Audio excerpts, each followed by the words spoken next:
वास्तव में नवरात्र महोत्सव सिर्फ बाहरी पूजा पाठ और सांस्कृतिक परंपराओं को मनाने का पर्व नहीं है।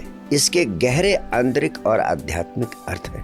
वास्तव में हर व्यक्ति के भीतर 3 प्रकार की प्रवृत्तियां होती हैं: तमस, रजस और सत्व। हमारा पूरा जीवन इन 3 गुणों के पारस्परिक संतुलन पर आधारित होता है।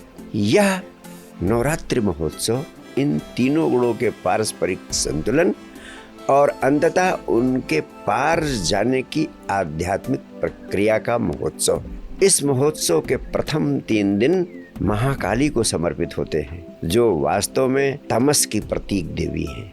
इसी प्रकार अगले 3 दिन महालक्ष्मी को समर्पित होते हैं, जो रजोगुण की प्रतीक देवी है, और अंतिम 3 दिन महासरस्वती को समर्पित होते हैं, जो सतोगुण की प्रतीक देवी है। इस प्रकार पूरे नवरात्रों में हम इन तीनों गुणों के पारस्परिक संतुलन और उनके पार जाने की प्रक्रिया का महापर्व या महोत्सव मनाते हैं। वास्तव में यह एक साधना है।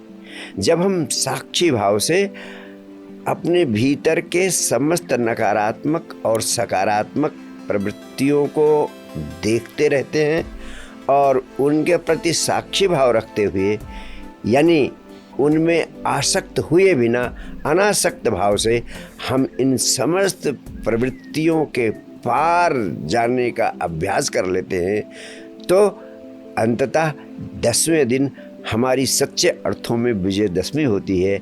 यानी हम साक्षी भाव से तीनों गुणों के पार खड़े हो जाते हैं और उस अवस्था में हम परम आनंद को उपलब्ध करने के पात्र बन जाते हैं।